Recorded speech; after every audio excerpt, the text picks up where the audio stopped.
one essay competition and dance performance also.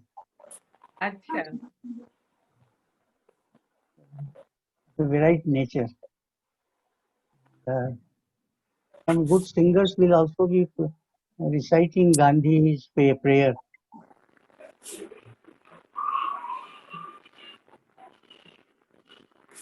We'll ask her. It will be available on YouTube. Okay. And other channels. Okay. That is 10. Some TV channels, there 10. News 10. Yeah. Oh. I will ask her after this program is over. Send you information. And we thereafter will be organizing on Bhagwan Sri Ram. Wow.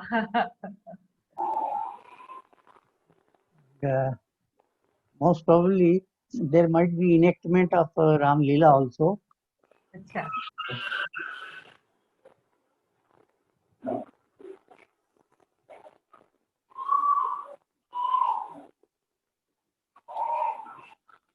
And I am associated with the Vishnu Mohan Foundation.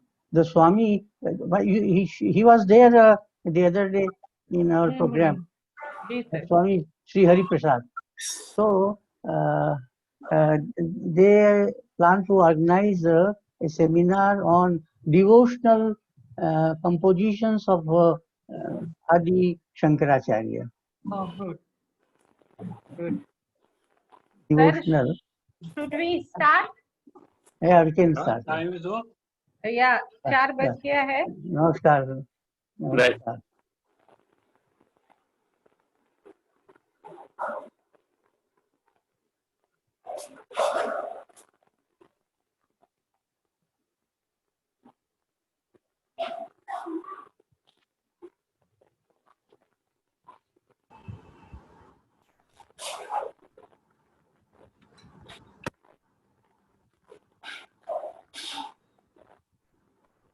नमस्कार. नमस्कार. नमस्कार. It's my honor and privilege to welcome all of you for this webinar series on Vedic Foundations of Indian Management. And I express my gratitude at the outset to all the resource persons who agreed to engage the different thematic sessions, and also to all the attendees who found it attractive enough to attend the workshop. It's a 9 webinars at a stretch, except tomorrow on occasion of Gandhi Jayanti, we are not having the webinar. The detailed program schedule have been provided to all the delegates and the resource persons. I will make you walk through the journey of Vedic Foundation of Indian Management. The mother organization is Integrating Spirituality and Organizational Leadership Foundation, ISOL Foundation, which is registered in India, and ISOL Global Foundation registered in USA, Academy of Value-Based Management registered in Canada, and we are now opening a chapter in Mongolia to work on Buddhist value system and its integration into management, and to see the connect between the Indian spirituality, Mongolian spirituality. So I'll quickly take you through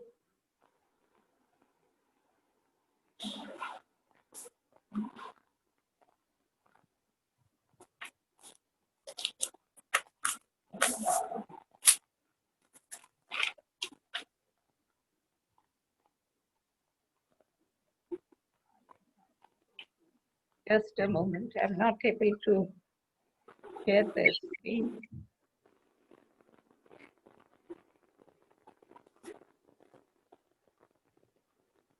So before I start, I request Professor J.K. Mitra to deliver the welcome address. Professor J.K. Mitra, I cannot see him here. Now, may I request Dr. J.L. Raina to give his opening remarks. Yeah, good evening. I hope I am audible enough. Yes, sir. Yes, sir. Welcome, Dr. Bhatt Sahab. Thank It you. is a privilege to have you with us on this launch of webinar series.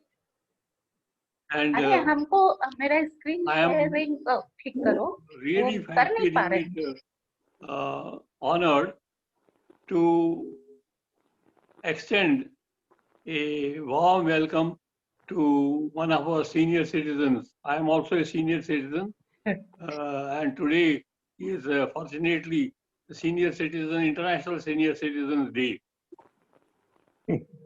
Probably many times I have felt that while we are on the right track, but the impression that is getting conveyed is that our organization, ISOL, integrating spirituality with organizational leadership, is to some extent influenced by religion.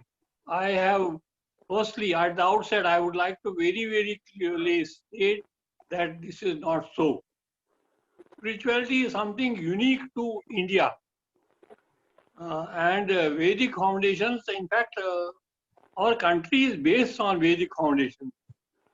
Vedas have been there as a guide, as a path, as a sort of treasure to India, which even now, at least over the years, many Westerns have taken lot of advantage from it.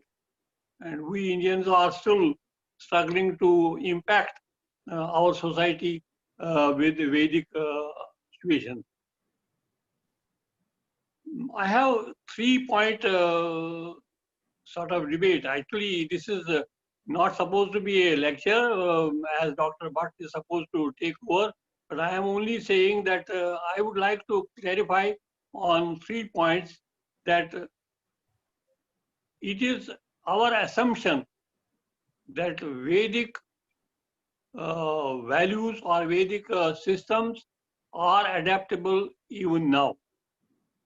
Not that we are trying to go to the past and just copy that, because time has changed. It's sure, it is for sure that we may not be able to say the same thing as what was or practice same thing, same systems which were there at that time.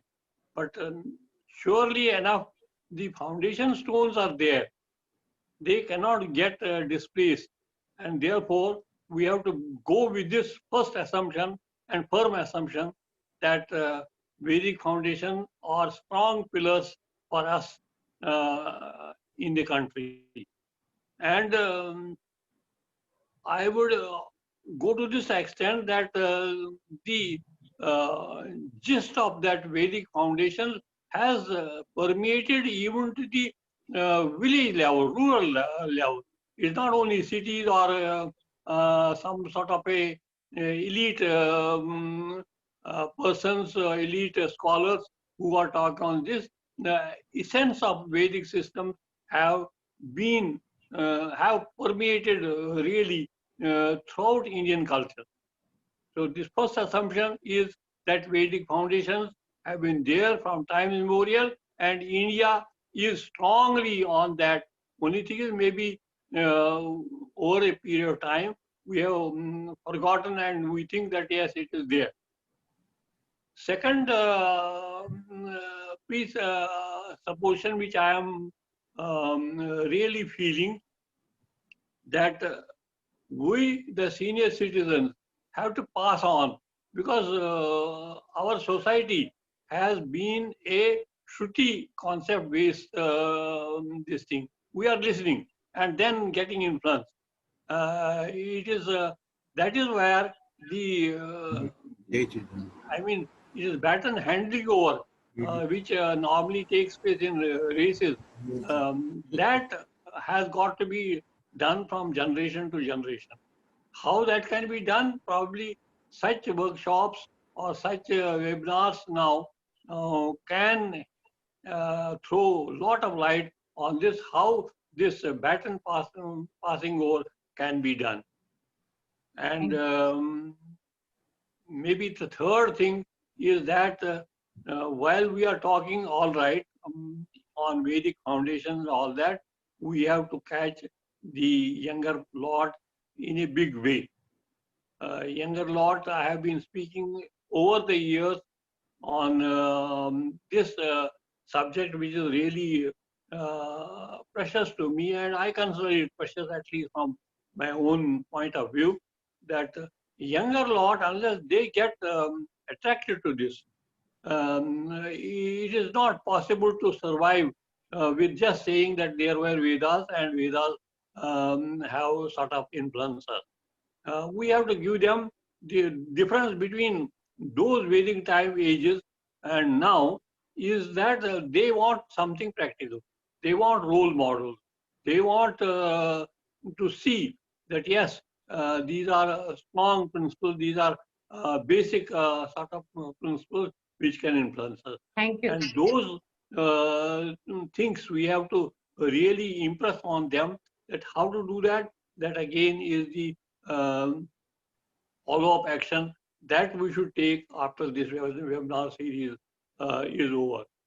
Maybe I feel very strongly on this that we have to conduct such seminars, webinar series. Now, fortunately, or unfortunately, because of this COVID business, we are able to at least sit at home and convey to people your ideas through this medium of online system, which otherwise we would have to go to a place and hold conference and hold this thing. We have done that.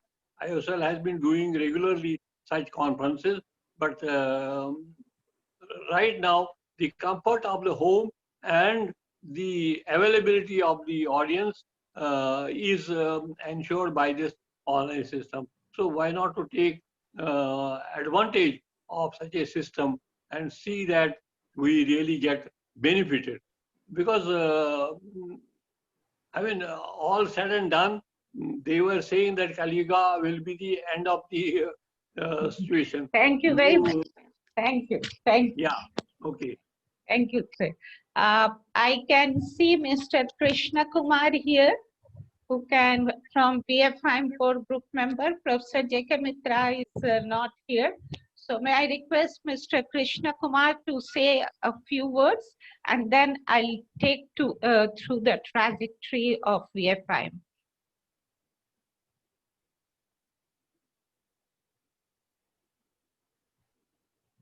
Thank you very much, Professor Sunita Sengupta, Dr. Jayal Raina, and all the participants here. It's the opening session of the webinar, and ISOL. I have been associated with ISOL for, I think it is almost nearing a decade now, or so, from starting from Haridwar. And one of the first things, one aspect of the entire ISOL fraternity that I observed was that the very concept of interfaith dialogue was initiated by ISOL in the Haridwar conference, and secondly, how we can hybridize or how we can have a synergization or a synthesis of the Vedic systems into the neo-colonial or the modern world. That is what one of the main thrust areas which ISOL has took into. And when we talk about the interlinking spirituality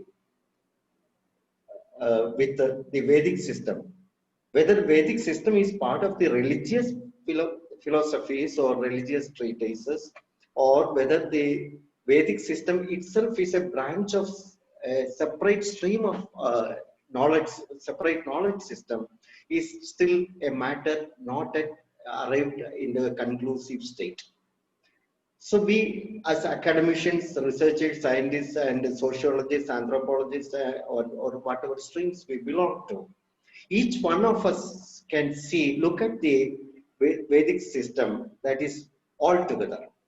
The three Vedas or the four Vedas and the Upavedas and Vedangas all together, if we summarize it into a product of the or a product of a certain period of time, and we kept on moving forward, and from this evolved what is really called spirituality.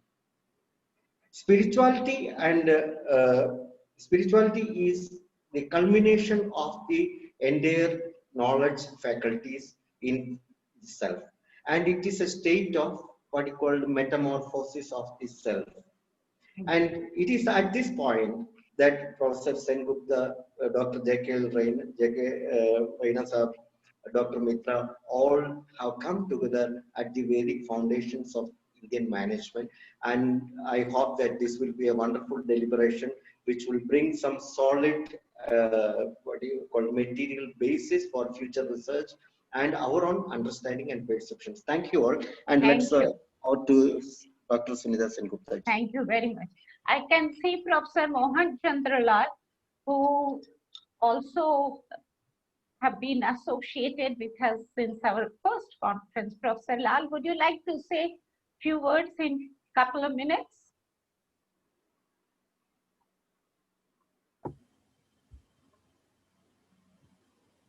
We talk of the global climate change. In fact, what happens is in the past, if you go to Atharvana Veda, there you see that in order to maintain the stability in the environment, we were encouraged to grow more and more trees. That's why they say, Bhutvam Vidatu Bheshajam, Samno Astat Dvipade, Sam Chaduspade, Om Shanti Shanti Shanti. This is how we pray every day. Similarly, we talk a lot about Lord Sun. But you are not audible, sir.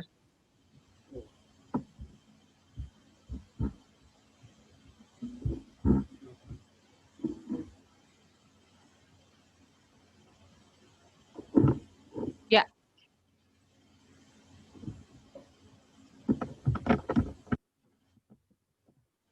Yeah.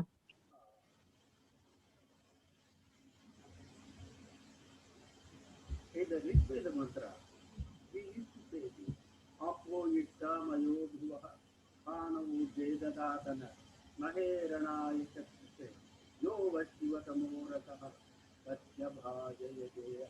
Still, he is not audible. You are not audible, sir. We'll get back to you. We'll get back to you. Now I'll quickly make you walk through the trajectory of ISOL Foundation and Vedic Foundation of Indian Management.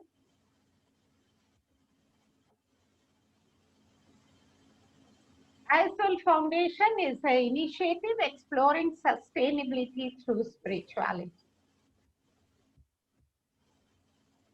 This is how we started our journey. ISOL Foundation and Global Foundation both are a research-based management education initiative that draws insights from wisdom traditions to promote spirituality-based leadership and a harmony to develop winning minds for gaining purpose-driven and principled managerial practices in organizations. Our inspiration is Trinity. Sri Ramakrishna, who said Jotamot Totapot, the interfaith perspective of ISL Foundation, which one of our board members, Mr. Krishna Kumar, was referring. ISL sources its inspiration from Swami Vivekananda, who was one of the first Indian to promote Indian spiritual values to the industrial world. Ma Sharda, Holy Mother, ISL draws inspiration from Ma Sharda on women leadership. These are the units within ISL Foundation, ISL Research Foundation, Global Foundation, Academy of Value-Based Management. The timeline of ISL initiative, the seed was sown in 2002 when I was doing an international conference at Indian Institute of Management, Calcutta, on business social partnership beyond philanthropy. So this series of webinar is under the umbrella of ISL Research Foundation, which was registered on 19th October 2010. So as the annual event of ISL Research Foundation, this series of webinars are organized. Why ISL Research Foundation and what was the motivation, why it was created? In 2009, I came across a book, The World Economy, A Millennial Perspective, written by Angus Madison and published by the OECD Development Center in Paris, 2001, where it is mentioned in the book that India had the world's largest economy in the 1st century, 11th century, and 18th century, with a 32.9% share of the world GDP in the 1st century and 28.9% in the 1000 AD and 1700 AD with 24.4%. This led the curiosity in my mind and started thinking what led the graph go down. And being a researcher and being a culturally sensitive person, I started thinking over it. Then I found the economic history of India begins with Indus Valley civilization. That was first known permanent and predominantly urban settlement that flourished between 2800 BC to 1800 BC and had an advanced and thriving economy. So then it was thought that one of the ways to search the alternative paradigms in management and leadership is going back to our roots, ancient Indian culture and tradition. Vedas are the sources of knowledge from Indian wisdom. The Vedic principles are objective and supported by creative potential of natural law. It has universal application. So with this in the mind, ISL Research Foundation was created. On October 19, 2010, it was registered under Indian Trust Act and it has its 12A and NTG. ISL Research Foundation carries out researches on the ancient business models related to Indic and Vedic studies and promotes indigenous model of management and entrepreneurship pertaining to the human consciousness, mind, knowledge, and integral healing. ISL Research Foundation serves the noble purpose of sustainable growth in the ecosystem through three vital wings: ISL Center for Integral Healing, ISL Center for Consciousness Studies, and Vedic Foundations of Indian Management. So after being registered in 2010, in 2012, the trustees and the board members of ISL Research Foundation decided to create these 3 centers. These are the 3 centers within ISL Research Foundation, and Professor J.K. Mitka is the chairman of ISL Research Foundation. It seems that he could not get connected today. So ISL Research Foundation, corporate resurgence through integral knowledge.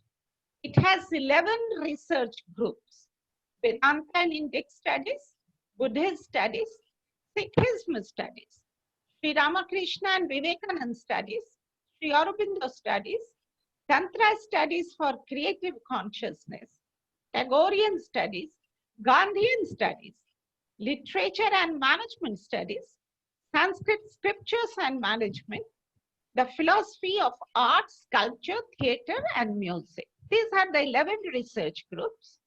We instituted 7 research fellowships: corporate social responsibility and sustainable development, insights from scriptures; business social partnership, a value-based social engagement; alternative paradigms in leadership and management, insights from Vedic literature; leadership insights from folk dance and folk music of India; aesthetics in management by integrating the philosophy of Indian art, music, and sculpture; Ayurveda and its social, spiritual, and philosophical foundation; and cognitive conscious intelligence insights from Sanskrit scriptures.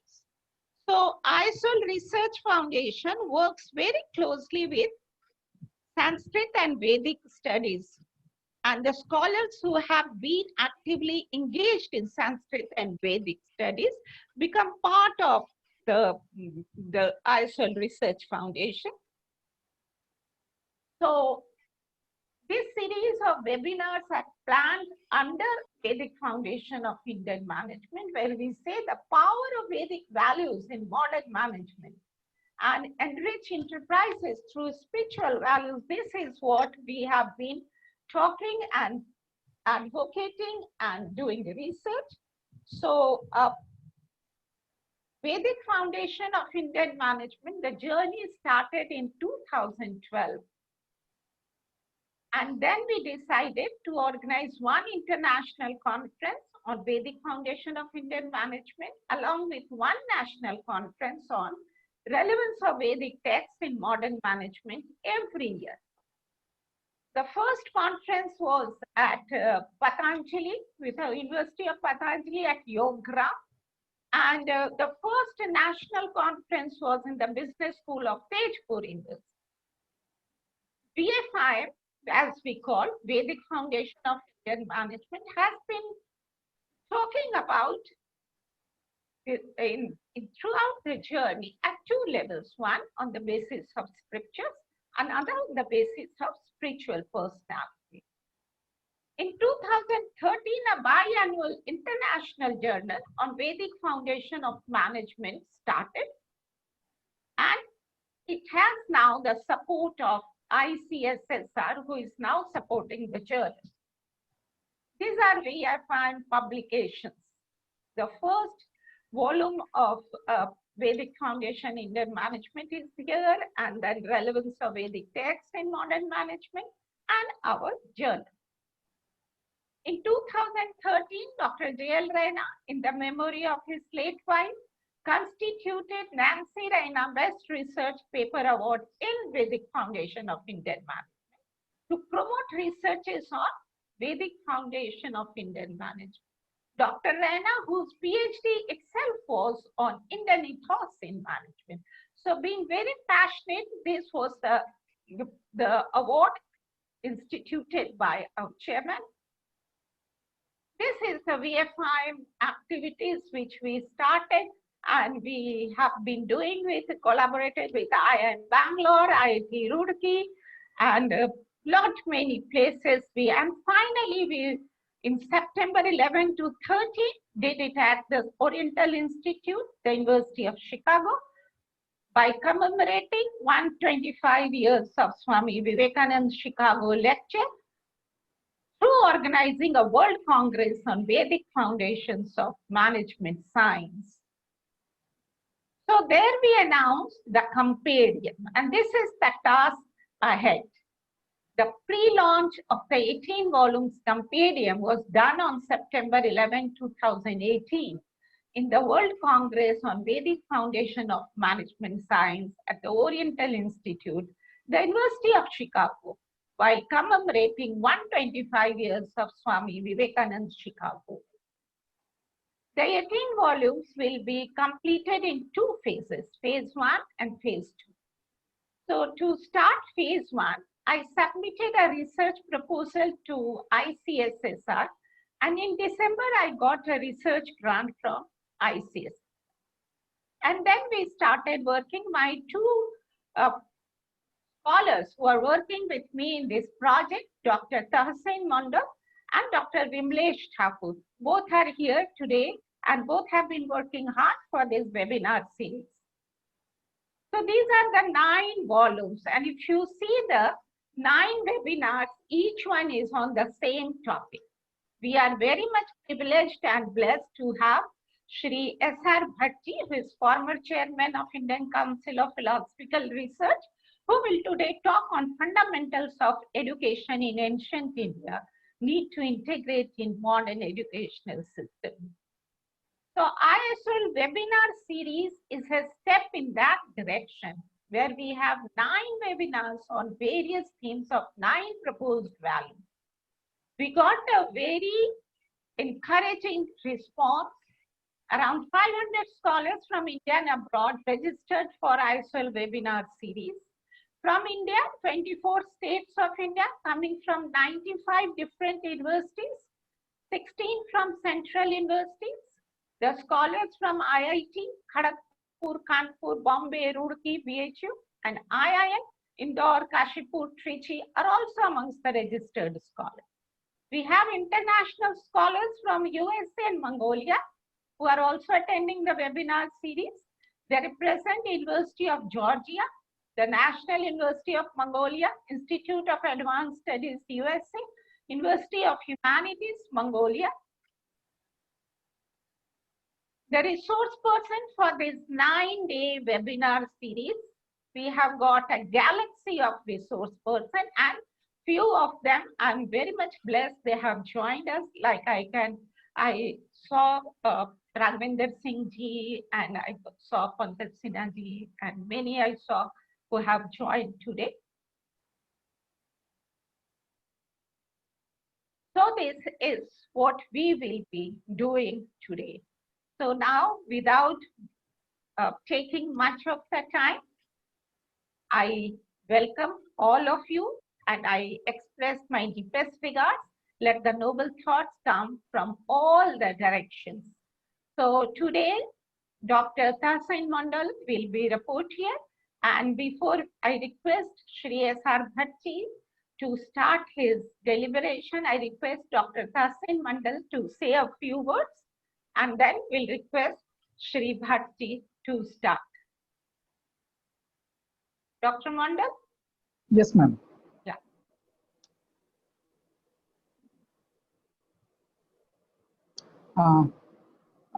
Good afternoon to everyone. आप सभी को बहुत बहुत धन्यवाद व आप सभी का सादर आमंत्रण इस वेबिनार में। बेसिकली मैम ने जो ये टॉपिक दिए हैं, मैं और विमला सर इसमें काम कर रहा हूँ कि वैदिक फाउंडेशन इन इंडियन मैनेजमेंट, ये बहुत ही मतलब रोचक है, एकदम बिल्कुल न्यू है। और खास तौर पे अभी जो एसआर भट्ट सर हमारे बीच है, और आज के जो टॉपिक है वो है The fundamentals of education in ancient India need to integrate in modern education system. तो इसके बहुत सारे पार्ट है। अगर हम एंशिएंट पीरियड पे देखेंगे तो उसमें बेसिकली जो एजुकेशन सिस्टम है वो गुरुकुल बेस्ड है, और उसमें बहुत सारे जो मेरिट्स है, और उसके साथ जो वर्तमान समय के जो शिक्षा पद्धति है या जो शिक्षा के जो न्यू एजुकेशन पॉलिसी है उसमें भी हम लोग काम कर रहे हैं कि हम देख रहे हैं कि मेरिट्स क्या है और डिमेरिट्स क्या है। और इसके साथ अगर हम बेसिक एजुकेशन जो सिस्टम है, एंशिएंट जो एजुकेशन सिस्टम है, उसको अगर हम जोड़ पाते हैं तो वो कैसे फायदेमंद होंगे। कुछ पॉइंट्स जो है मैं इसमें रखना चाहता हूँ, मतलब बहुत ही ब्रीफली, कि जैसे अगर हम वैदिक एजुकेशन सिस्टम या उस पीरियड में जाते हैं तो उसमें जो होते फ्री फ्रॉम स्टेट कंट्रोल जो इंस्टीट्यूट होते थे या गुरुकुल जो होते थे वो बिल्कुल ही जो फ्री होते थे स्टेट कंट्रोल से। दूसरे एक चीज जो होते थे कि फ्री एजुकेशन, उसमें कोई फीस नहीं होते थे, उसमें जो होते गुरु जो होते थे वही सर्वे सर्वा, और जो स्टूडेंट्स होते थे उसमें बेसिकली एंशिएंट पीरियड में दो तरह के एजुकेशन सिस्टम माना जाता था। एक था प्राइमरी एजुकेशन सिस्टम या जो जो घर में होता था, और जो गुरुकुल सिस्टम, उसमें जो हायर एजुकेशन सिस्टम में जाया जाता था।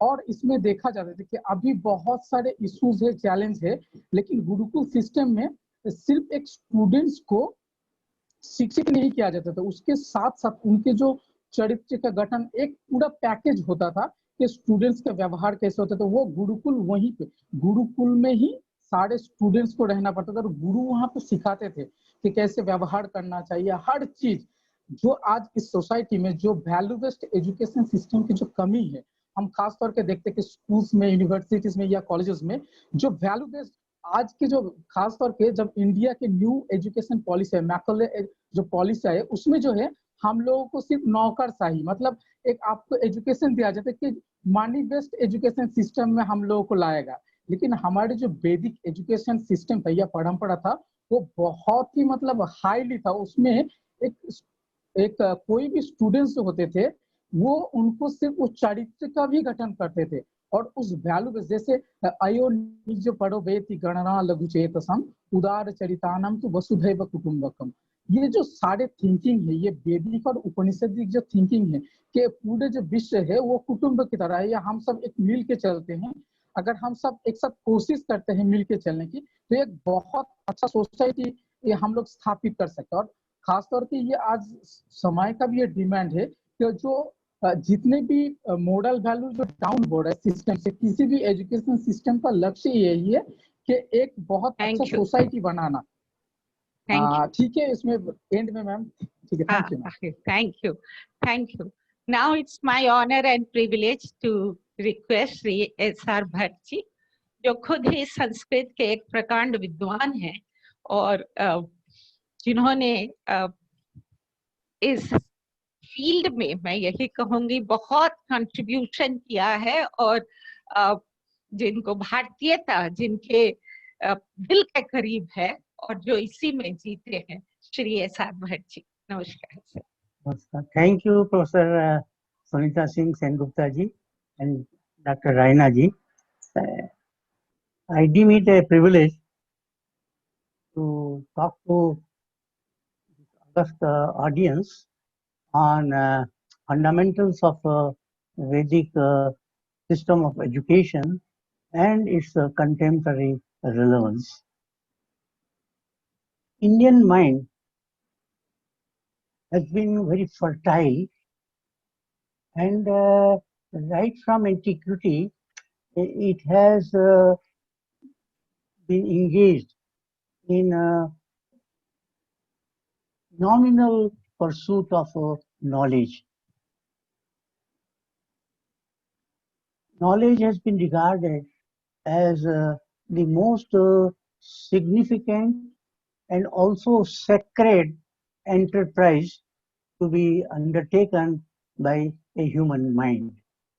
As Bhagavad Gita says, nahi jnanena sadrisham pavitram yah vidyate.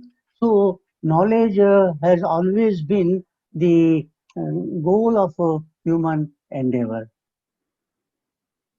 This knowledge is to be acquired and is to be made use of through education. Education is the only tool available to us, and it needs therefore to be sharpened and sophisticated so as to enable us to acquire knowledge of the reality as it is, not different from what it is. And therefore we always undertook a sort of in-depth study of Pramana Shastra. what is knowledge and what is the mode of knowing. And it has been pointed out by our ancient classical thinkers that this knowledge has to be both ennobling and enhancing our existence. And therefore, it has to be illuminating, enlightening, at the same time of practical utility. Knowledge without practice is vacuous and is fruitless. And therefore, we always insisted that knowledge should always have a practical orientation. Yah kriyavan sapanditah.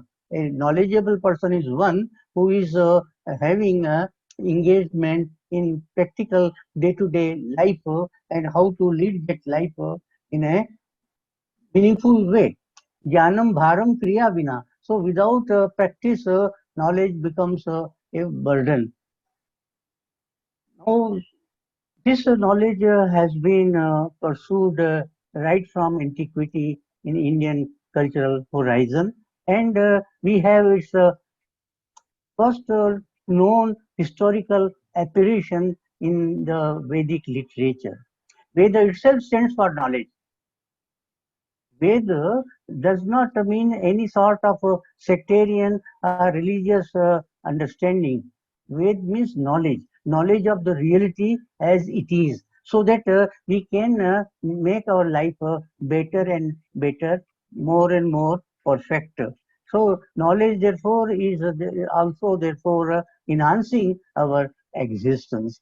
Now, in the Vedic system, knowledge can be approached in with the help of three parameters. Well, what is the goal of knowledge? Why knowledge should be acquired and why we should have education for that? Second is how to acquire knowledge and how to impart that knowledge to the system of education. And third, what should be the content of knowledge and for that matter of the system of education. So how, why, how and what. These are the three parameters which Vedic seers followed and structured a well-knit system of education. According to them, knowledge has to be life-enhancing, and therefore all facets of life, all dimensions of our existence should be comprehended in a system of education. We have a physical dimension, we have mental dimension, we have intellectual dimension, and we have spiritual dimension. So all these four dimensions are to be covered up in any meaningful system of education. And this apart, we find that an individual is a member of a family, member of a society, member of a nation, and member of the whole cosmos at large. So these aspects also are to be covered up in a system of education. So the Vedic system of education was holistic in nature, all comprehensive, and therefore it did not exclude or neglect any aspect of our existence. This is what is needed, and we are thankful to the contemporary educational administrators who have formulated the new education policy, that they have taken this into consideration and they have given us a blueprint for a holistic education. In this, of course, material aspect is basic and foundational, but it is not the ultimate. The ultimate one is the spiritual, and therefore there should be material advancement. There should be material prosperity, but it should be seasoned and tempered by spiritual orientation. And therefore, basically, Indian cultural ethos is spiritual in this sense. It is not anti-matter, but it is anti-materialism, and therefore it takes into account matter as well as other aspects. In the Taittiriya Upanishad, for example, we have been told Annam Vai Brahma, then Prano Vai Brahma, then Mano Vai Brahma, then Vijnanam Vai Brahma, and Anandam Vai Brahma. So Ananda is the supreme most, which is spiritual realization and self-advancement. So we have therefore this sort of a holistic education. In this, what is needed is that there should be complete parity between the individual and the cosmos. The cosmos is orderly. Cosmos is goal oriented.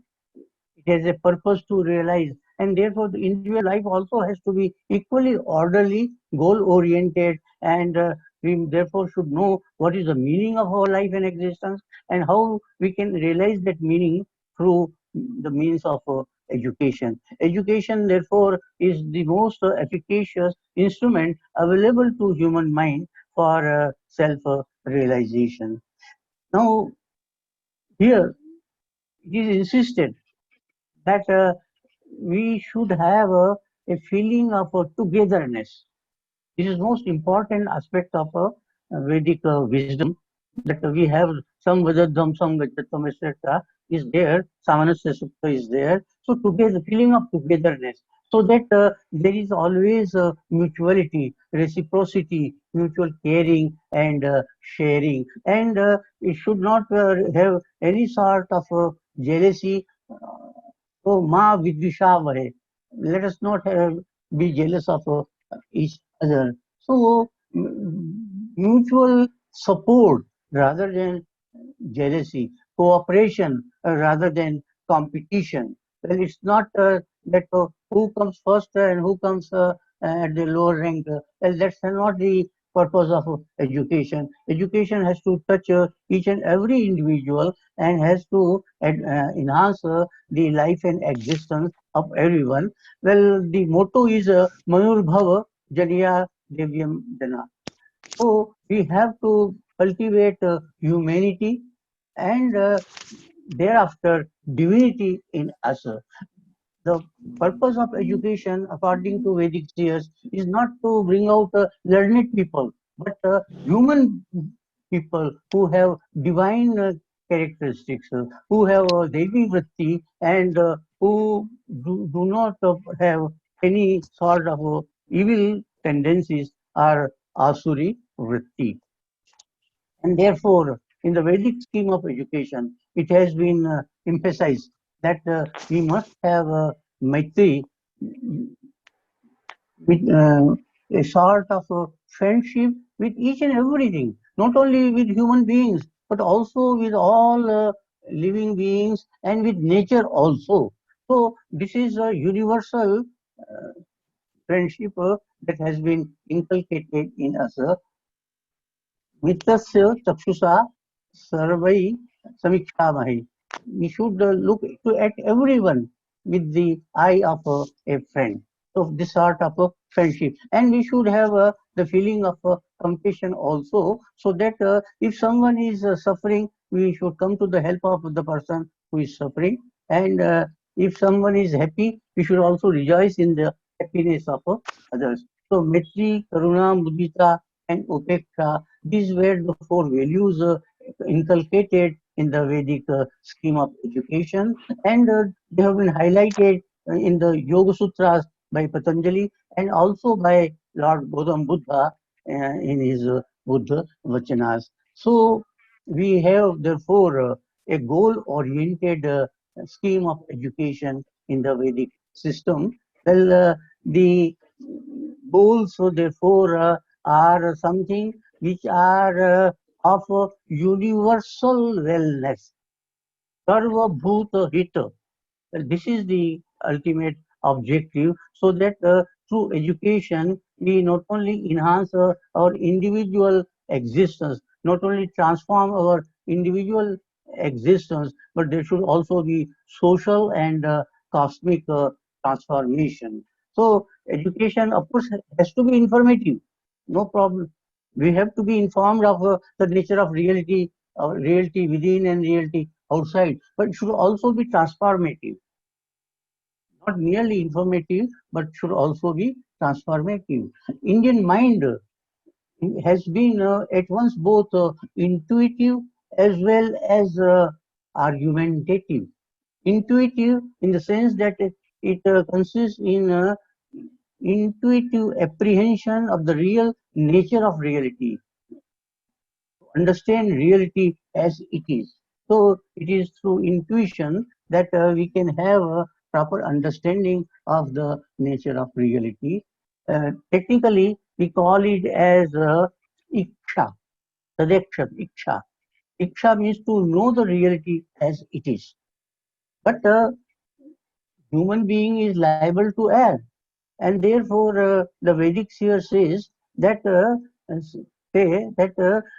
when you have intuitive realization of the nature of reality, true nature of reality, you must examine whether you are not at fault, and therefore there has to be anviksha, a critical examination of our immediate experiences.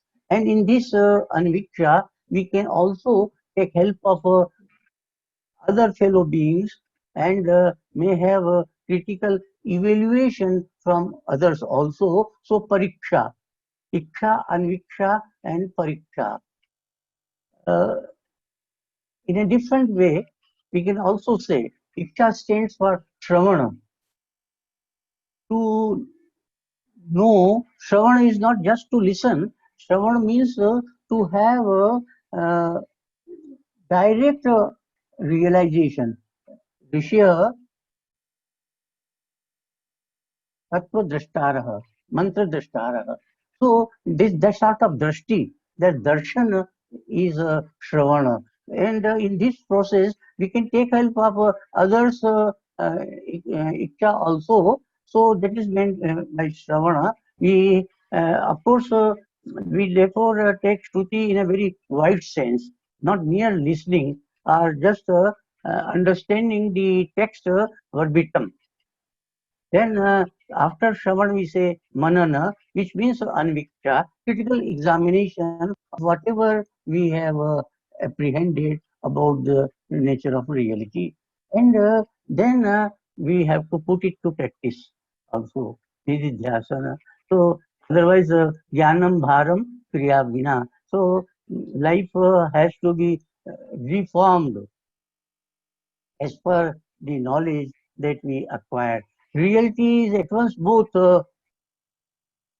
permanent and changing. The core of reality is permanent and it is sanatana, but the peripheral parts of it are changing, and therefore we have to keep abreast with the changing nature of reality as well.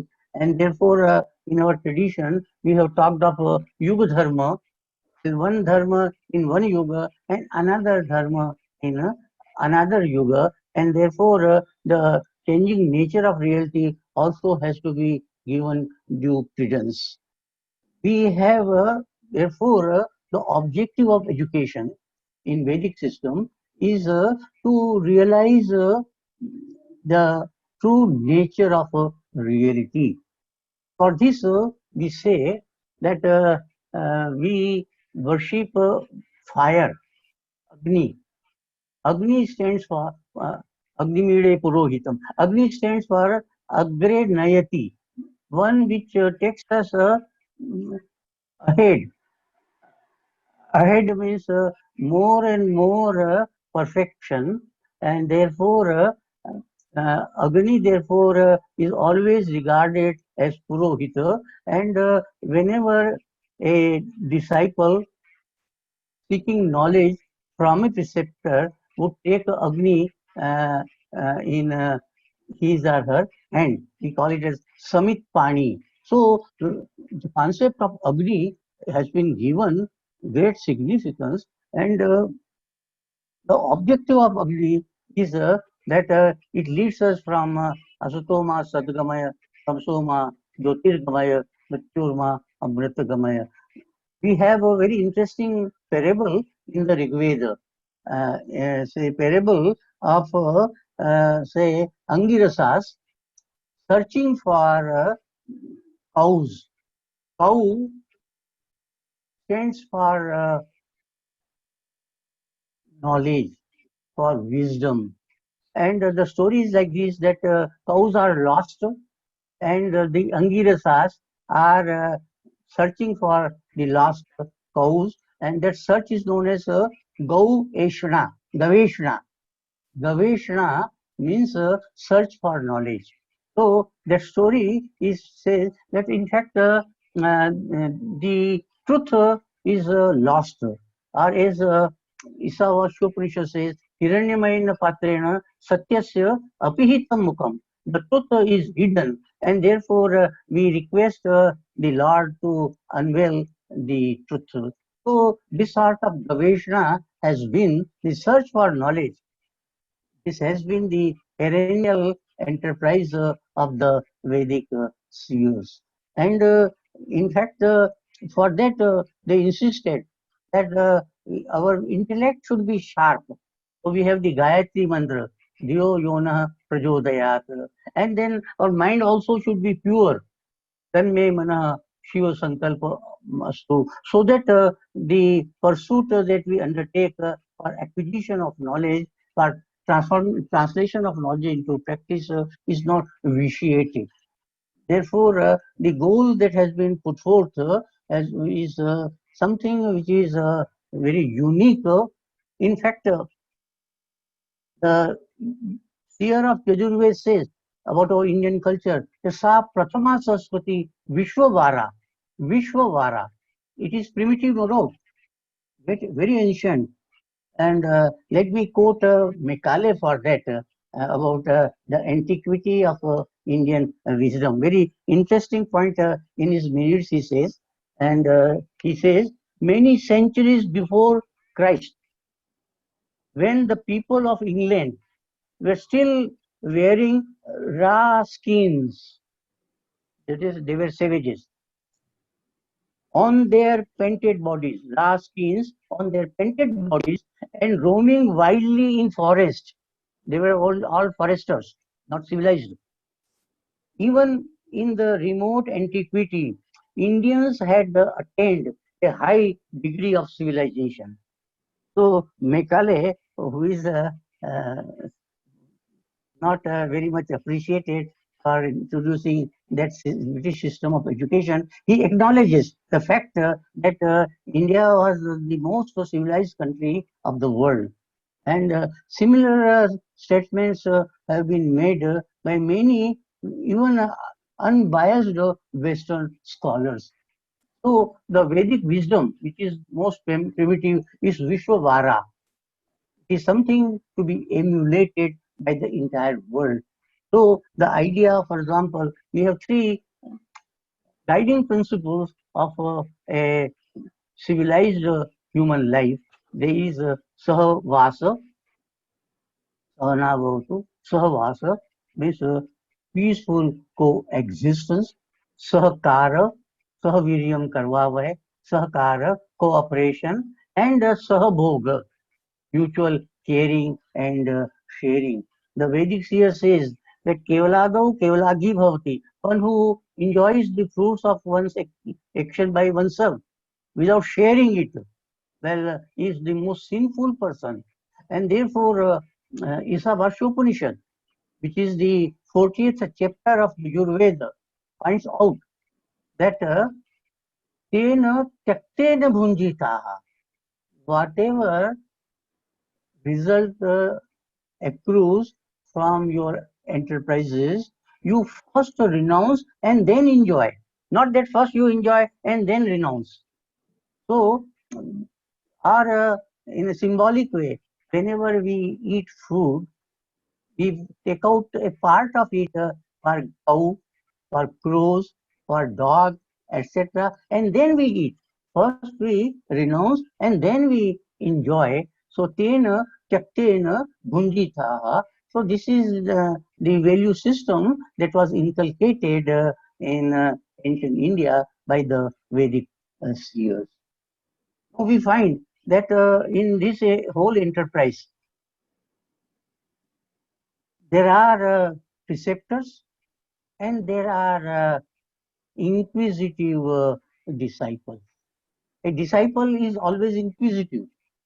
With jigyasa, a disciple has to approach a preceptor. And therefore, Bhagavad Gita says, Tad vidhi pranipatena pariprashnena sevaya.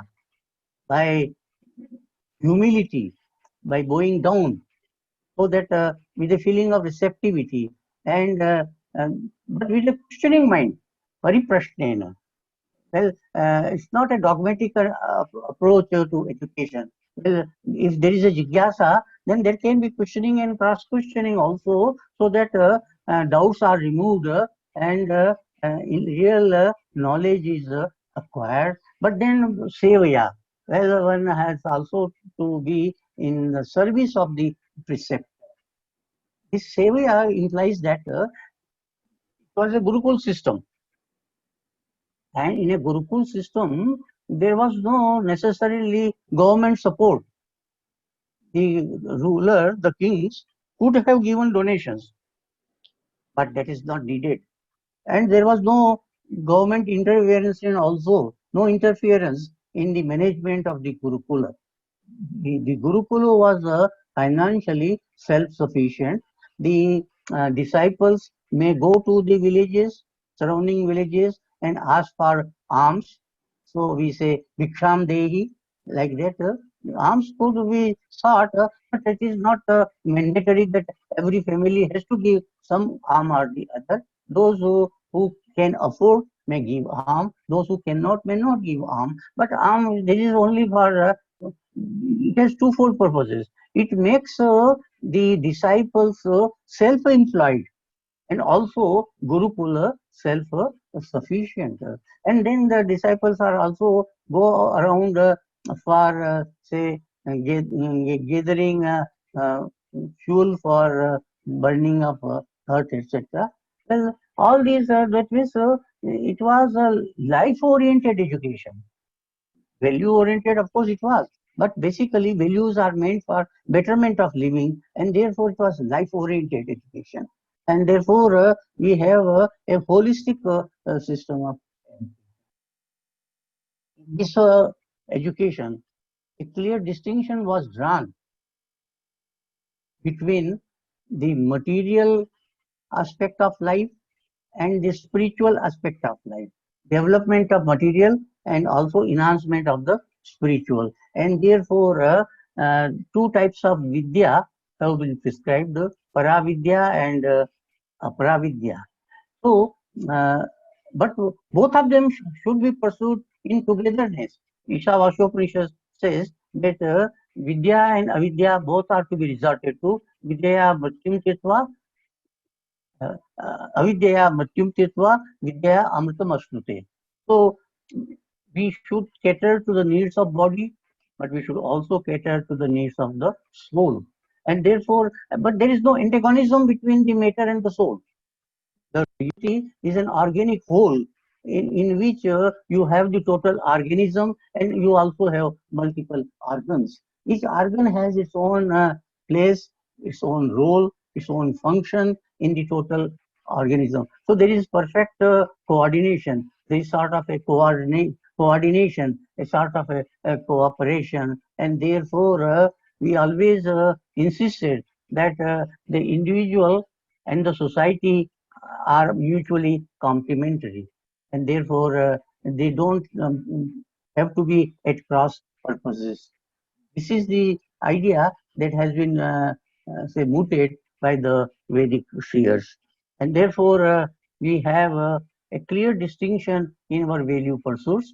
Our value pursuit would be in the form of prayasa, material satisfaction, and also in the form of shreyasa, spiritual enhancement. In the four purusharthas also that have been advocated, we have say earth and kama pertaining to prayasa and moksha pertaining to shreyasa. But earth and kama, that is material pursuits, need to be properly regulated so that they do not result in injustice or deprivation or any harmful effects.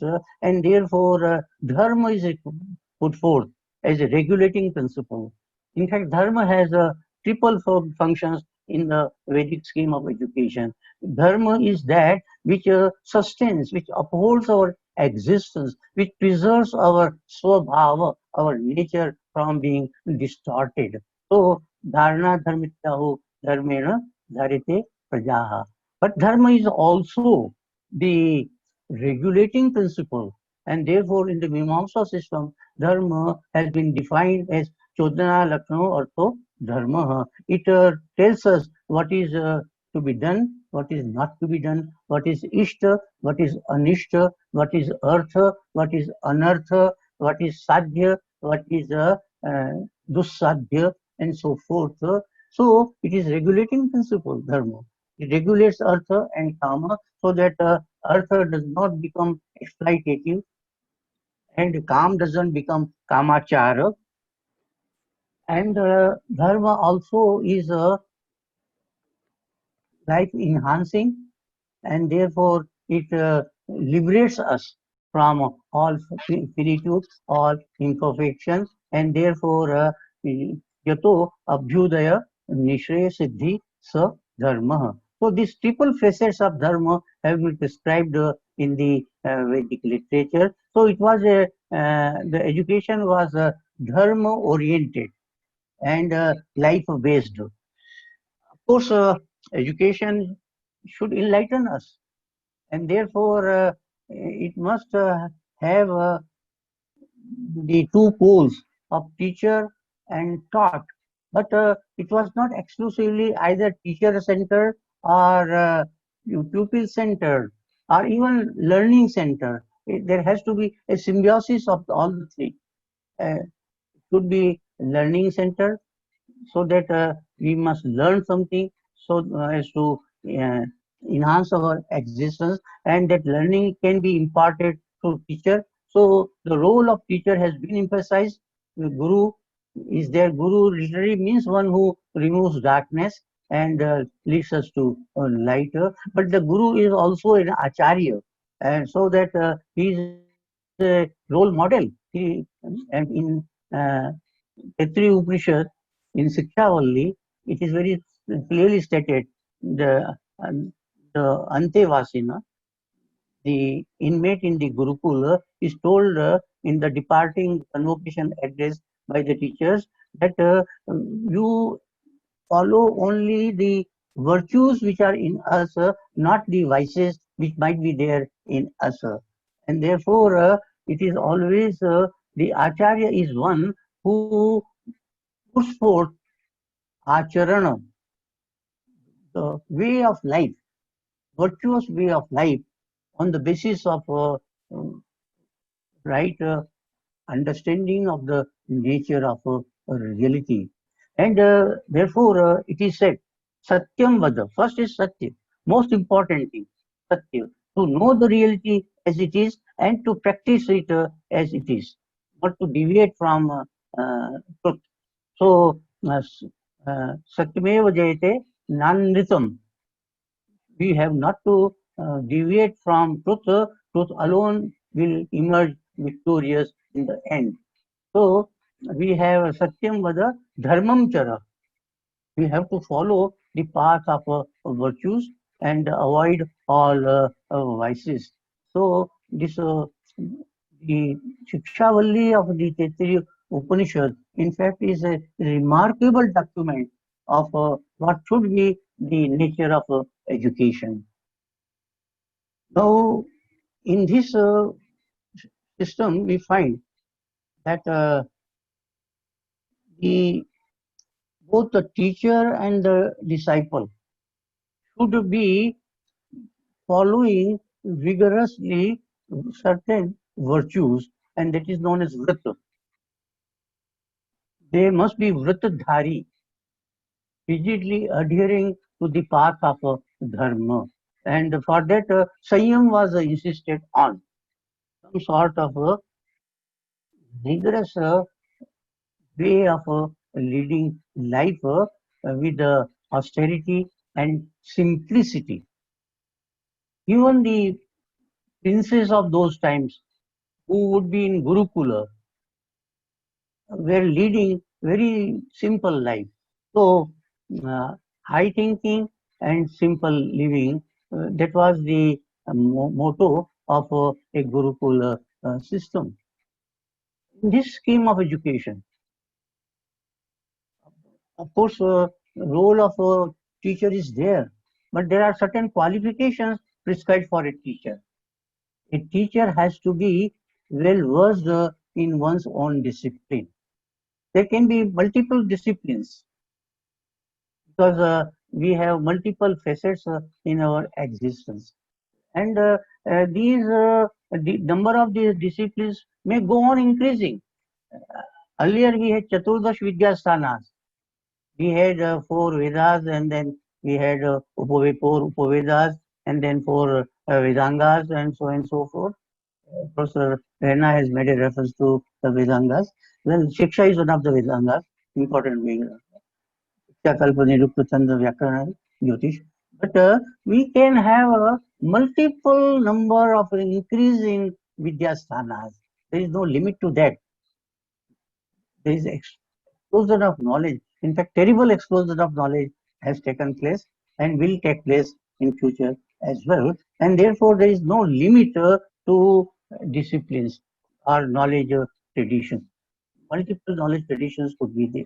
But all of them should be harnessed in togetherness, in coordination. There cannot be any conflict between one knowledge tradition and another knowledge tradition. They are not competitive, they are complementary. And therefore, we can have multiple Vidya sthanas. But a teacher should be exposed to all such Vidya sthanas as far as possible. As far as possible, not necessarily, but should have mastery over one. As we say, jack of all and master of one. So they should, the teacher should be knowledgeable of the discipline he or she is interested with to impart. In the Prashnopanishad, when 6 inquisitive scholars, they were all scholars, they approached the preceptor with some jigyasa. The preceptor said that I will definitely answer your questions provided I know them. Very important confession. Provided I know them. And in fact, he did know, because it is also one who claims to be knowing, in fact, doesn't know. And one who claims that he doesn't know really knows. This is what the Upanishad says. And therefore, we find that a teacher should be qualified enough. And for that, what is needed is that the teacher has to keep his or her knowledge abreast with the recent developments. There has to, therefore, pre-service training, in-service training, and therefore professional training is a necessary ingredient of a system of education. In the modern education policy, therefore, emphasis has been laid on that. But then the present day orientation courses or refresher courses are really not very much meaningful. They do not serve the purpose for which they have been introduced. So there needs to be complete transformation with regard to the objective of refresher courses, the content of refresher courses, and the way, methodology in which that content is transmitted. So qualification of a teacher is very much needed, and we have enough literature in the Vedic tradition about the quality of qualifications for a teacher. Equally important is the qualification for a pupil. Pupil must also have a jigyasa, must have that particular mental makeup, and should have that sort of rigorous way of living, so that he or she is not given to comforts. You have to give a sort of renunciation of all comforts of life so that we can concentrate on our studies. So this sort of approach was there, and then there was no fixed curriculum that one has to cover up in the course of a particular semester or a particular year. The curriculum, it was a sort of a free and open education. But the preceptor is mastering the learning process of the pupil. And in between also examining, evaluating whether the pupil has really grasped it or not. But it was, of course, some sort of rote learning was there because it is to be transmitted from one generation to another generation. But it was not a memory center. It was practice oriented. For example, in Chandogya Upanishad, we uh, we have Shvetketu Uddalak Samvad, wherein Shvetketu is asked to bring a bucket with and salt separately, and then the teacher asked Shvetketu to put that salt in water.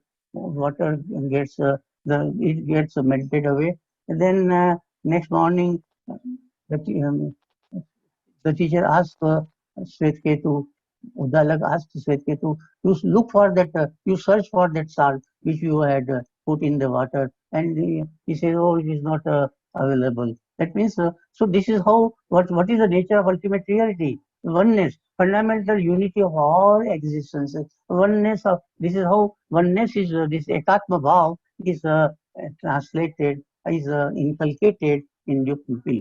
So values are not to be taught, values are to be inculcated. This is what I say. And similarly, it was a joyful learning. Learning, see, uh, when we say ultimate reality is Satchit Ananda, well, it is the knowledge of the Sat for realization of Ananda. Chit is for Sat and for realization of Ananda. So we have therefore joyful learning, not the type of learning where you have dropouts, where you have boring situations, or where you have failures also. So that sort of education was there, and therefore there was no formal examination. Examination was there, of course, but it was examination of the practical nature. The teacher would observe whether the student has really grasped the subject matter or not, and if the pupil has not, then the teacher will devise ways and means to make the pupil aware of the correctness of that particular knowledge. So it was not examination centered, but it was life centered. The Vedic scheme of education has another very important aspect, and that is when making education, as Vivekananda has rightly pointed out. So Manur Bhava Janya Devyam, so we have to be a virtuous person and establish a virtuous society, and therefore one must be fit in the social life, life of the nation, and life of also in the entire mass. And for that, it is emphasized that one must not only know the values, but also practice the values in one's own life. Values are to be transforming the very existence of a human being. So it has to be a vrati samaj, a lawful. The Vedic seer points out that the cosmos is lawful. Ritu is the order which is there inherent in the cosmic process. Cosmos is lawful, but we human beings, because we have free will, we may become unlawful. And it is our duty, and through education we have to do that, that we remain lawful, and if we become lawful, then lawfulness is to be restored through education. That's why in the Vedic scheme of education, whenever there was any crime being committed, well, no punitive measure was prescribed. Well, reformative measures were to be undertaken so that we may become virtuous once again, and it's the duty of the society to make us virtuous. So, and finally, the Vedic thinkers were very much conscious that they are part and parcel of nature.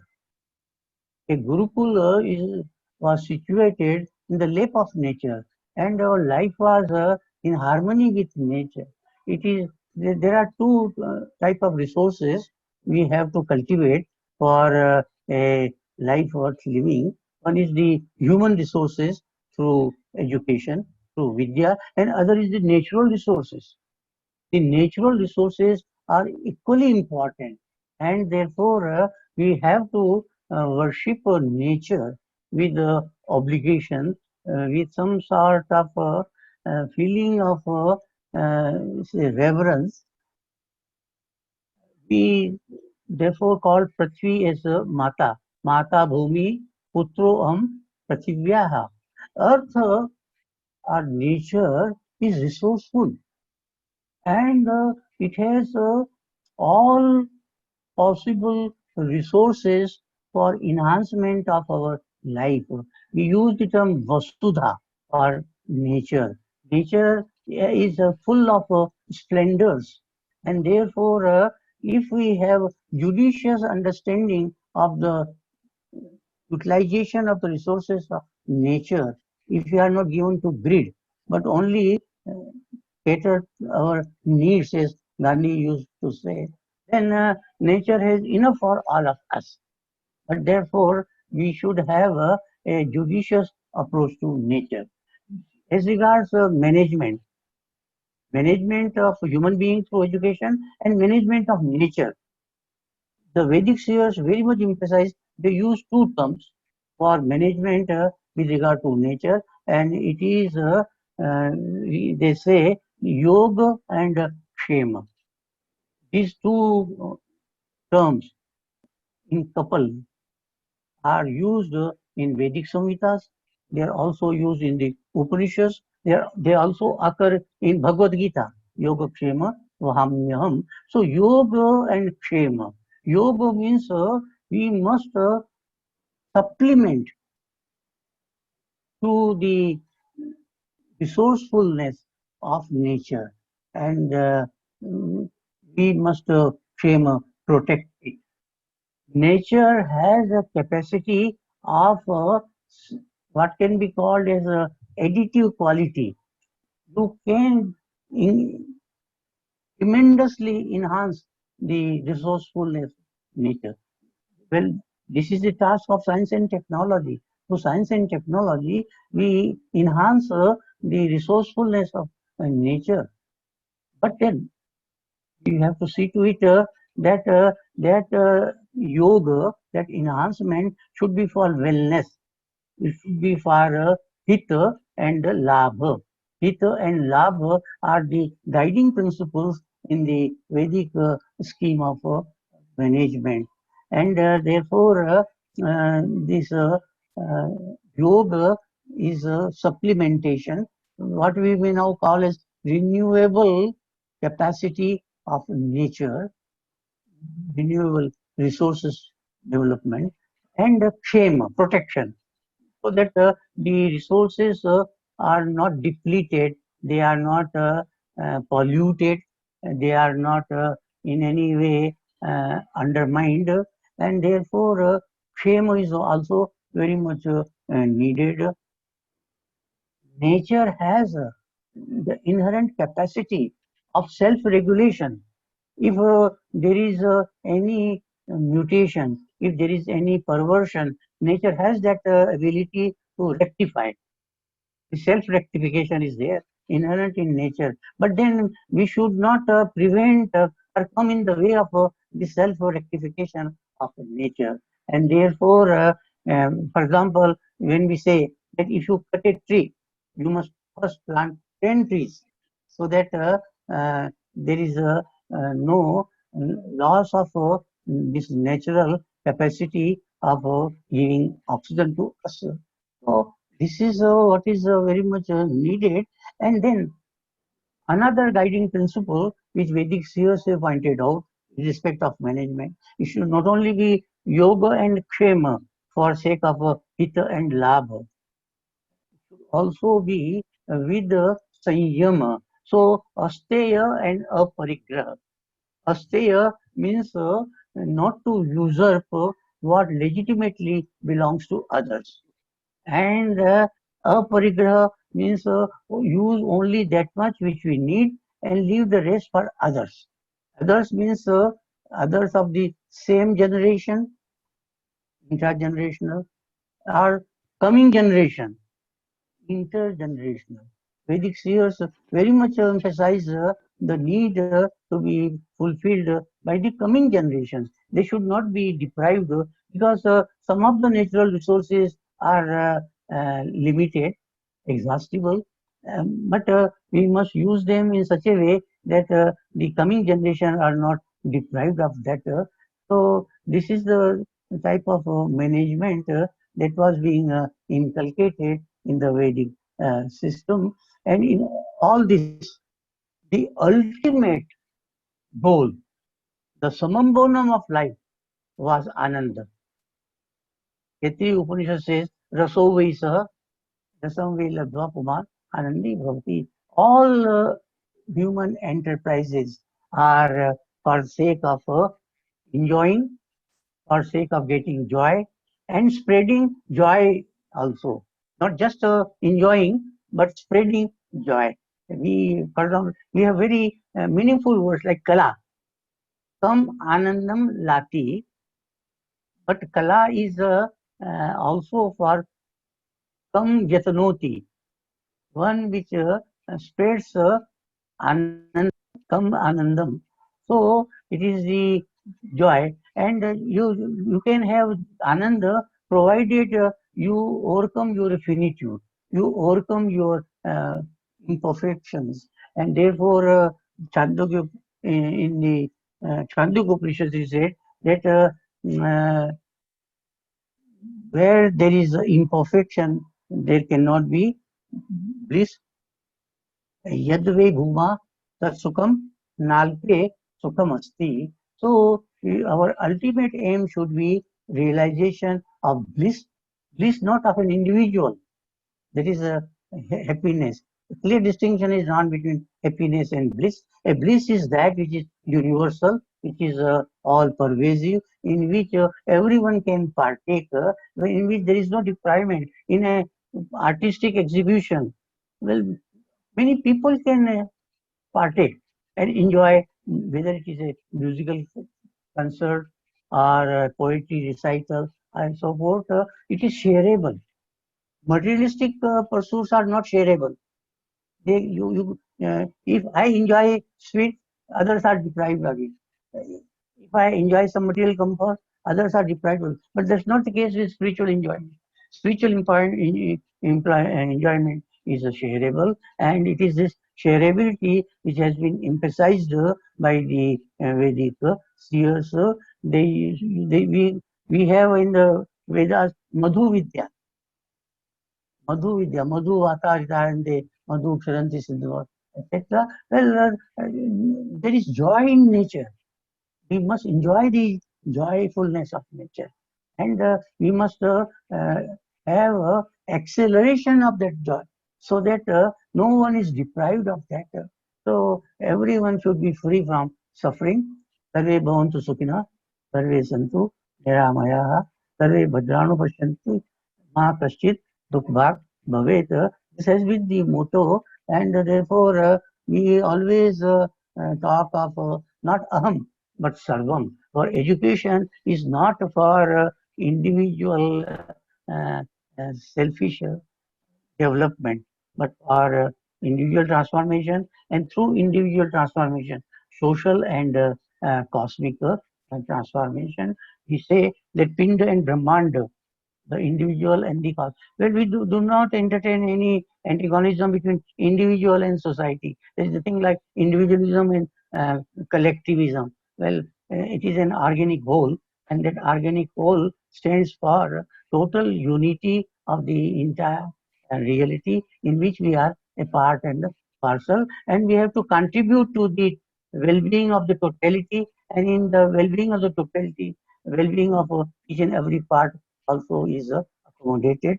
So this is the Vedic scheme of education, and I think in our modern scheme of education, we are going to implement these ideas and ideals which are sublime and noble should be retained and should be inculcated, and therefore our syllabi right from the primary school should be so that structured that this feeling of peaceful coexistence, mutual cooperation, and mutual caring and sharing is inculcated in the child, in the family, and in the primary, pre-primary schools as well. Right from the beginning, we have to take care of the plastic mind of the children, and this is what should be what is known as a comprehensive system of education. Vedic system was comprehensive, and let us also have that system so that not only India gets benefited, but also through India, the whole world also gets benefited, because India doesn't stand for India alone. India stands for the entire cosmos.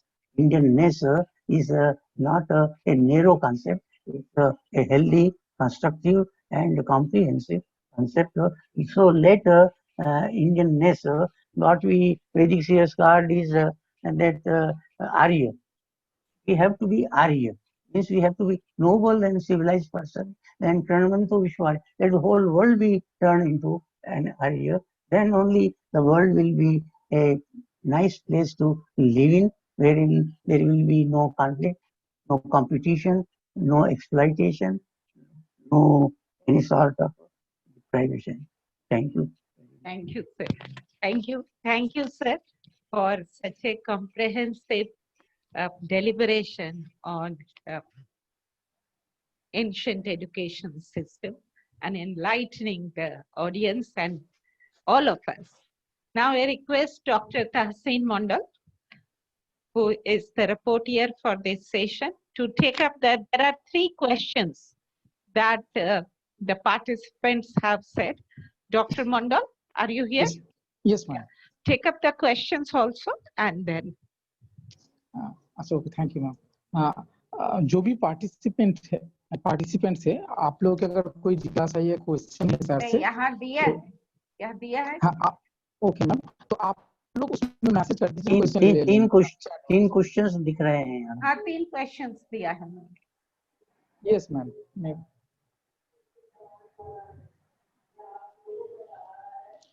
Shri Ganesh Krishnamurthy sir ने लिखे हैं कि Shri Bhatt sir के लिए है, what do you suggest are some of the first steps to take to bring back the earlier system of education? For example, adopting a Gurukul system where possible. Thank you. See, Gurukul system was working well in ancient times when there were a limited number of teachers and disciples. But now the population has increased manifold, and therefore that sort of a Gurukul system may not be possible. But what we can have is that let there be more and more residential schools, residential colleges, residential universities, so that there is close interaction between teacher and taught. So a new form of Gurukul system will have to be introduced. We'll have some of the examining universities, affiliating universities. That won't be very much helpful. Of course, if your aim is to get degrees, then you can have all this. But education is not for imparting degrees only. If it has to be life transforming and not just degree earning, we have to delink degrees with jobs also. At present, unfortunately, degrees are linked with jobs. So for getting a lectureship, you must have PhD. But it was not in a. So we have to change our mindset also. This colonial mindset needs to be changed. See, what Macaulay had experienced before he introduced his own system to colonize us. Well, that old system we have to look into. And what was the prevailing situation when the Britishers came to India and did it? And I think therefore we have to change our style also. In 21st century, we cannot go back to the remote past. So changes have to be. And our culture always stands for change. I always say Indian culture is like a flowing river and not like a arrested pond. So in a flowing, new tributaries have to come and join. So innovation have to be there, and therefore we need not insist on the old Gurukul system, but the spirit of Gurukul system should be retained. That there should be perfect harmony, coordination between the teacher and the taught. Sahana bhavatu, sahano bhunaktu, saha viryam karvavai. That spirit has to be maintained. That is the case. Next question from Sir Kirti Saroha. We study that for bringing the efficiency and effectiveness in the output, competition is required. Then how cooperation is better than competition? See, competition is an unhealthy practice. Why should there be competition? Why should not we learn from each other? Well, why, for example, in traditional philosophical systems, there was some vade, jayate, tattva. Mutual give and take has to be there. So if you know something and pass on that knowledge to others, well, you are benefited thereby, and others are also benefited. So always conflict is never helpful. Conflict is always harmful, and therefore there should not be any competition. Well, therefore I would not be in favor of having gradation that say first division, second division, third division, and tell like that. Well, it should not be like that. Instead, there should be mutual support, mutual help. So this is mutuality is always beneficial, and this is the healthy outlook. And therefore, I don't accept that there should be any competition in the field of education. Rather, mutual supplementation has to be there. Mutual encouragement has to be there. Mutual support has to be there, and that alone will be helpful. If you have competition, then you have the present this pandemic, and this COVID-19. Well, it's because of the competition. Because China wants to have say a hegemony over the entire globe, and therefore this sort of thing they have. So competition is never helpful. Always cooperation. So we should not talk in terms of survival of the fittest, struggle for existence and survival of the. Instead, we should talk in terms of harmony of civilization, mutuality and mutual support of a civilization, peace rather than any sort of a conflict. And so, tomorrow we are celebrating Mahatma Gandhi's 151 anniversary, and he is an apostle of peace, cooperation, and non-violence. So it is this which always is helpful. And the Vedic sages are very clear. Samvadaddam Samgachatvam, that prayer is a classical prayer, I think. Well, this prayer should be placed at the front gate of UNO. There, with English translation. Well, no socialist literature could match with this sort of socialism that is propounded in the Vedic hymns. So this is my answer. May not Last satisfy question. you. Yes, sir, satisfied. And last question, sir, from Mahendra Tripathi. Vedic drishti is material pradhan and Upanishadic drishti is introvert. Is it proper or not? No, there is no cleavage between Vedas and the Upanishads. Every Upanishad belongs to some Veda or the other.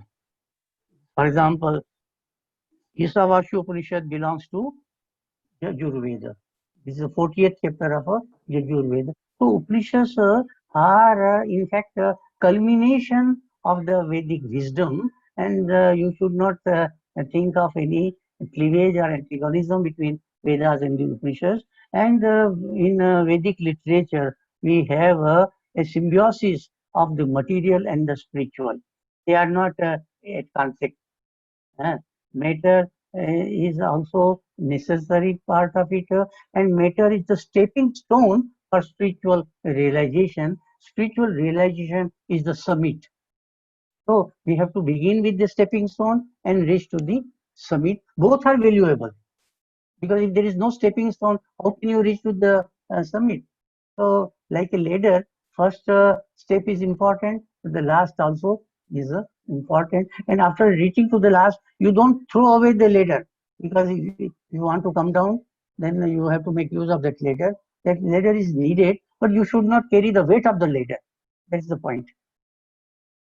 So both are no difference between Veda and the Upanishads. Same message is conveyed by both. But in Upanishad, it is more sophisticated, more developed. That's the only difference. And Isavasya Upanishad, as I said earlier also, both Vidya and Avidya are equally important.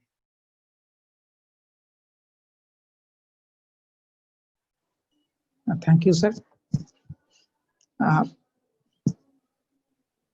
Ma'am, can you hear me? One last question, sir, from Kirti Sadoha. What is the virtues life and what are virtues? How they lead to well-being of society?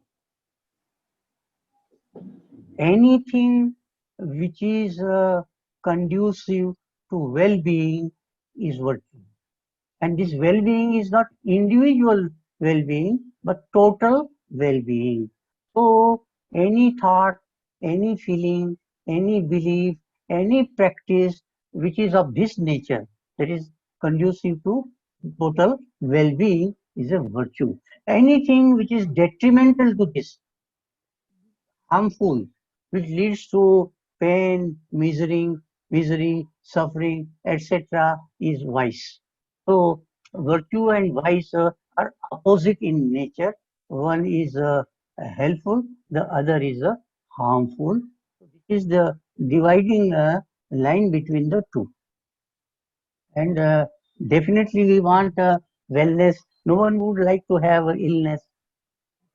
No one, everyone wants to be at ease. No one wants to be diseased. Everyone wants happiness. No one wants pain and suffering. And therefore, naturally, we have to prefer virtues rather than vices. Dr. Mandal, if you can quickly sum up. Yes, ma'am. One more question from Priya Bharat. Can I? Yes, but I have to go to some another webinar. So we stop the. Let us have this final question, and then we have some of. You can take this last question. Okay, sir. Okay, ma'am. One question, please, throw some light. One question, please, throw some light. That does education has intrinsic or extrinsic value, and practicing lectureship as a profession, how can we manage to cooperate with externality? See, in Indian mode of thinking, there is no dichotomy between internal and external. This is the Western mode of thinking. Well, we say that it is the internal which gets externalized, and it is the external which can help us to improve upon our internal. And therefore, there is no watertight compartmentalization between internal and external. So they should have some sort of a mutual reciprocation. And in fact, in case of ecology, particularly, the Western ecology is external, whereas Indian ecology is a symbiosis of internal and external. We have been told that it is our mind, if it is pure, our action will be pure. If our mind is impure, our conduct will be impure. And therefore, and if there is a impure conduct, naturally it will vitiate our mind also in return. So we have this sort of a mutuality between the internal and the external, and no division. This is the Indian mode of thinking. Yeah, Dr. Mandal, please come up. Yes, ma'am. Yes, ma'am. Thank you, sir. आपके जो lecture है बहुत ही ज्ञानवर्धक रहा sir. Basically वेद शब्द आपने जो starting किया कि सर वेद शब्द का अर्थ है कि ज्ञान, विद धातु से बना है, तो जिसका अर्थ ही ज्ञान. और वो किस तरह के ज्ञान है कि जो ओरिजिनल, ये जो रियलिटी है उसको एज इट इज देखना, ये जो ज्ञान है इसी को ज्ञान परंपरा कहते हैं. और बेसिकली जो अगर हम बेसिक वैदिक एजुकेशन सिस्टम को देखें, खासतौर पर अगर उपनिषदिक पीरियड को हम देखें, तो उसमें ज्यादातर ही यही के स्टूडेंट्स जो है या जो छात्र होते हैं वो हमेशा क्वेश्चन करते हैं. आपने इस बारे में बहुत विस्तृत कहा है आपके लेक्चर में सर कि अनुसंधि से या अन्वीक्षण, वो कहते हैं कि क्वेश्चन हमेशा मन में, और ये सत्य को जानने के लिए ही सर्वदा ये कहा जाता था. और ये सर कहा है आपने कि ओम सहना भवतु सहनौ भुनक्तु सह वीर्यं करवावहै तेजस्विनावधीतमस्तु मा विद्विषावहै ओम शांति ही शांति ही शांति. ये बहुत ही अच्छा श्लोक है. अगर इसका हम प्रेजेंट कॉन्टेक्स्ट में लेते हैं कि ओम सहना भवतु, मतलब हम सब एक साथ करते हैं. और आपने सर ऋग्वेद जो अंतिम सूक्त है इसके बारे में कि संगच्छद्धं संवदद्धं संभवमनसि जानातं देवा भागं यथा पूर्वे संजनाना उपासते. ये सारे जो थॉट है वैदिक उपनिषद जो थॉट है वो सबको लेकर ये यूनिवर्सल है सर. ये आपने अपने स्पीच में भी सर कहते कि ये इंडिविजुअल के लिए नहीं, ये सबके लिए जो है ज्ञान परंपरा. और आपने खुद बहुत अच्छे तरीके से सर रखे हैं कि सत्यम ज्ञानम अनंतम ब्रह्म, और खासतौर के साथ धर्म अर्थ काम और मोक्ष, ये जो चार जो सत्य है ये जो है ये अल्टीमेट गोल है. और आपने जो बिल्कुल इसके और खासतौर पर अगर ऋग्वेद के अगर जो फिलोसॉफिकल सूक्त है या फिलोसॉफिकल जो हिम है, जैसे हिरण्यगर्भ सूक्त है, पुरु सूक्त है या नासदीय सूक्त है, उसमें भी क्वेश्चन ही है. जैसे हिरण्यगर्भ सूक्त में देखा जाए हिरण्यगर्भ से समवर्ततागे कुट से जात पतिरेव आसीत, कि वो जो पृथ्वी सृष्टि से पहले किया था, ये जो वैदिक ऋषि थे वो मंत्र दृष्टा थे, वो बिल्कुल वो जो उनके जो लेवल ऑफ कॉन्शियसनेस थे वो बहुत ही हाई लेवल के होते थे. और इसीलिए, और अगर हम खासतौर से इसको एजुकेशनल पर्सपेक्टिव में देखते हैं, आपने एक जगह में कहे भी है आपने कि जो गुरुकुल होते तो बिल्कुल नेचर से अटैच होते थे, वो बिल्कुल अलग होते थे. और इसके लिए वेद के भी चार भाग है कि संहिता, ब्राह्मण, आरण्यक और उपनिषद. आरण्यक होते तो अरण्य शब्द से ही आए हैं. तो ये जो थॉट वैदिक जो ज्ञान है वो बिल्कुल बहुत ही प्योर है. और इसके लिए लेवल ऑफ कॉन्शियसनेस भी बहुत हाई होना चाहिए. तो इसीलिए जो दैनंदिन जीवन है उससे हटके जो है एक होता था. अगर वर्तमान समय में भी इसको अपनाया जाता है कि जो क्राउडेड सिटी है उससे बाहर अगर हटके तो थोड़ा सा कर दिया जाए. और खासतौर पर वैदिक एजुकेशन का मोटो ही ये था कि एक छात्र का या स्टूडेंट्स का सर्वांगीण उसका उन्नति साधन, उनको सिर्फ नौकरशाही तैयार नहीं करना, वो जो है समाज के लिए बहुत अच्छे होंगे और समाज को कंट्रीब्यूट कर पाएंगे. ये बहुत अच्छे थिंकिंग है सर.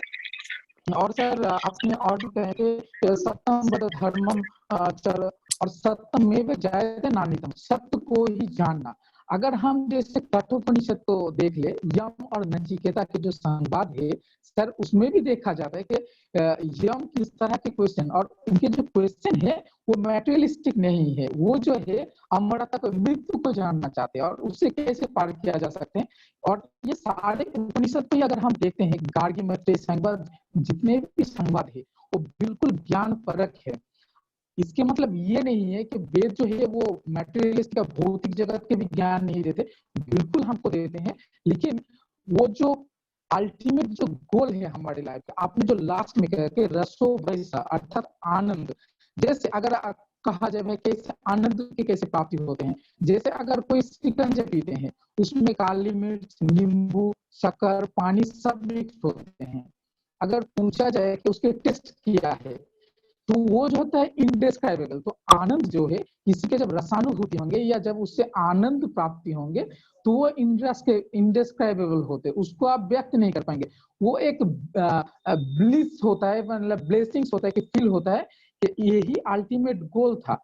और अगर इस तरह के देखा जाए कि जो वैदिक एजुकेशन सिस्टम हमको प्रोवाइड करते हैं कि भौतिक जगत में तो रहना ही है और उसमें बहुत अच्छे से, कि आपने कहा कि आर्य की तरह मतलब अच्छे आचरण करना चाहिए, और खास तौर पे देखा जाए कि हमारे जो अल्टीमेट गोल है वो परमात्मा से, अर्थात जो रियलिटी है, अर्थात जो आप उसके जो ओमनी प्रेजेंट है या ओमनीसिएंट है, उनसे तादात्म्य स्थापित करना। जैसे योग जो होता है, मतलब संयोग को ही योग कहते हैं, वो किससे, जीवन, मानव जीवन से परमात्मा का अगर योग होता है तो उसमें आनंद ही आनंद होता है।